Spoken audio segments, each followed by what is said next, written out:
ANTOSS back with another review. Today I am talking about the one and the only Provari. There she is. It is a variable voltage mod device, or a VV device.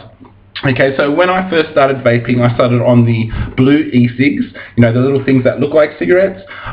They got me off cigarettes, which is the main thing, and then in the end I was wanting a bit more, so I bought what they call the egos, and they were sensational. I still carry a few batteries wherever I go. And then in the end I wanted a bit more, so I decided to make the next step and go with mods.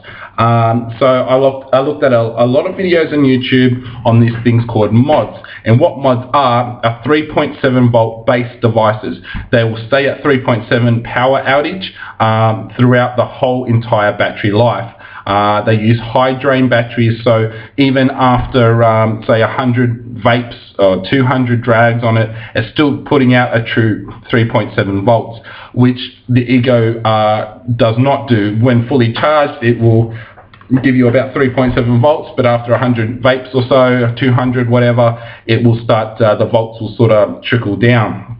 So what mods basically are is a 3.7 volt device. It will stay at 3.7 from the moment the battery is fully charged all the way down to its, you know, mostly 90% or so. So, you know, I wanted something like that. But then I thought, well, I looked at a lot of videos on YouTube, and one recurring theme I found anyway was people who own a Provari, you know, they tend to fall into the vortex of buying device, then ending up here. And I know myself better than anyone else, and I definitely would have fell into that vortex of buying a base model, say the Silver Bullet or the Bolt or something like that, and then buying maybe then the next thing like a variable voltage. Maybe I would have bought the Lava Tube or the Z-Max or something like that. So I decided to go with variable voltage because I thought, well, hey, it's 3.7 volts, but it also goes up to I think 6 volts, which is, you know, I never use personally, but the most I ever go is about 4.3. So I thought, you know, well, that's where I want to go. I want to sort of, if I'm going to own a variable voltage, I kind of want, you know, the best one that's available. You know, this particular one's made in the USA, which is, you know, straight off the bat is pretty much says it all, really. And a couple of others that I was looking at, cheaper versions or cheaper variable voltage mods, were sort of made in China and that. So I thought, well, hey, if I'm going to go for variable voltage, I'm going to get the most expensive, you know, most expensive one. You know, if you're going to sort of go variable voltage, I think don't fall into the vortex of buying a device, a variable voltage, then the next variable voltage. Just buy the top of the line. That's my opinion or advice. You know, you don't have to sort of listen to that at all, really. You can do what you want. But so there it is. It costs $180 as a base model. $180. So to some that may seem very steep, to others not so much. It depends on your on how you look at things, really. So you know. So as a base model, it comes at, it's $180, but this particular one didn't cost $180. If you buy the base model $180, it's actually silver in color, okay, and it has a shorter extension cap, okay, than this, which means it comes with the standard battery and the standard paint finish. The standard paint finish actually looks pretty nice from what I could tell with the pictures anyway. So what I decided to do was buy matte black. This is a matte black finish, okay, that cost an extra $25. I bought the extension cap, which allows for a larger battery, that cost another $25. I bought this with blue lights for the menu system, as the base model comes with red lights. If you want blue lights, that costs an extra $15. Now as well as that, you can buy the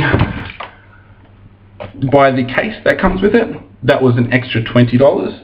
And even as a base model, it comes with 1 year warranty, which is absolutely excellent. I thought that was sensational. But the particular website I bought this off offered another year warranty.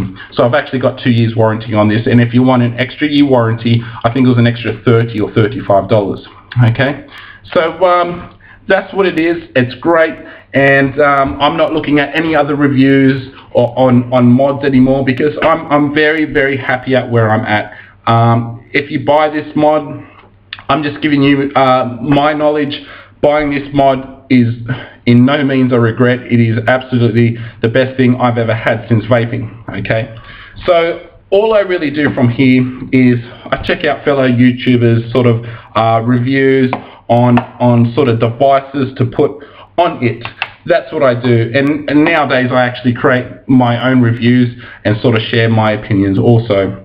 So you know, I'm not looking back, you know, I'm not really looking at any other devices anymore. I'm just simply trying out new sort of things to put on it, and that's all you really need to do. And having variable voltage, I'm just letting you know, it really is what you want, because if you decide to go with a 3.7 base model device, that's fine. If that's what you're happy at, then that's fine.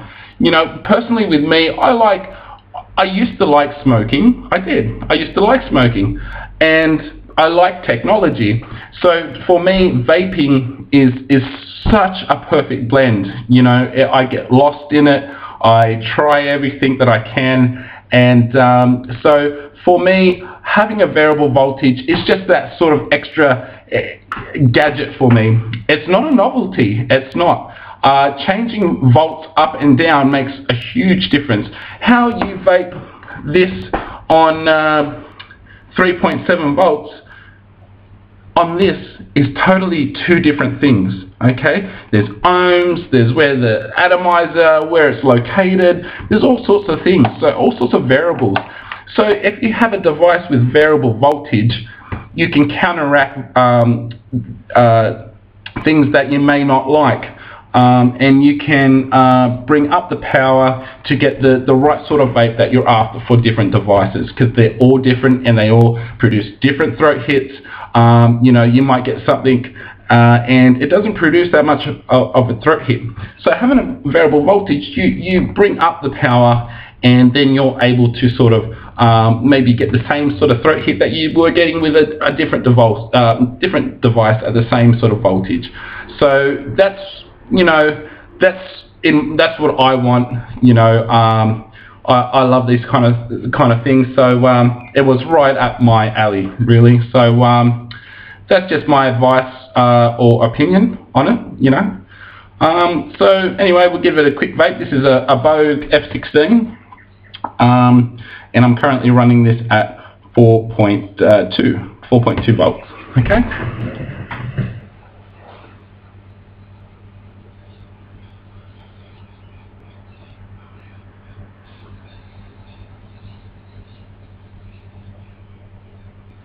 Now see, that's at 4.2. Okay, so if I was to turn that down to say a 3.7, sorry, that was at 4.2.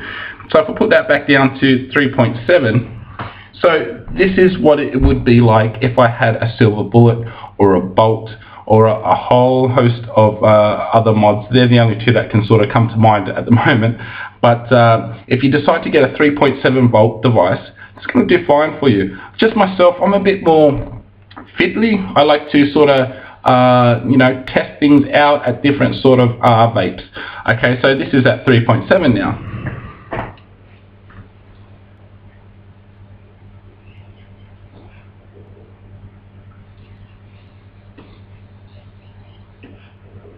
See, that vapes just fine still. It really does. It vapes just great. Now, it all comes down to personal preference. So myself, I'm after, you know, a harsh, a strong sort of throat hit. Similar to what I was getting with cigarettes. That's the key for me. I want something that's pretty harsh in strength, in throat hit. So if you're happy with 3.7 volts, that's fine. I'm just saying, you know, different sort of devices, you can, they might not give you the same throat hit that you want at 3.7 volts. So if you're able to sort of bring it up, and then it turns it into a sort of a harsher throat hit. So you know, if you've been looking at a Provari, I can give you straight off the bat, it's a 10 out of 10. No problem. No problem at all. It has a menu system there. I'll just quickly run over that now. You bring up the menu, power up, press it twice, power down, press it twice, power on or off, press it twice, check battery, press it twice, check ohms, press it twice, and lights on or off. That is it. That's as simple as it gets. Some videos you might watch go for 10 minutes on the menu. My video doesn't. That's your tutorial on the menu system. It really is that easy. You know, if you own a Ego, you know to turn it on or off, you have to quickly press the button 5 times. It's the exact same setup on this. That's how you bring up the menu. And each menu you select, there's only 2 options in every single one. So, I mean, if you're technically, if you own any sort of new sort of smartphone, you're going to pick this up in no time at all. So you know, if you're a bit worried about the menu system, don't, you know, it's just sensational, really. Alright guys, so definitely check it out. Take the leap of faith. I did, and you don't have to get this one. You know, I'm not associated with it in any form or anything like that. If you were to get a cheaper variable voltage, I think that would be better. I do. That's my opinion. You know, some people swear by the silver bullet, any sort of base model 3.7 volts, and I appreciate that. Everyone has their own kind of vape, okay? Just the way I like to vape is I like a bit more control. This isn't a complicated way of vaping. It isn't. It just gives you that sort of the driver's seat, if you know what I mean, with vaping. So that's my opinion, guys. I appreciate everyone, how they vape and what they do, and any sort of flavour they like and all that sort of stuff. So good on you guys, and I'll see you next time. Thanks a lot. See ya.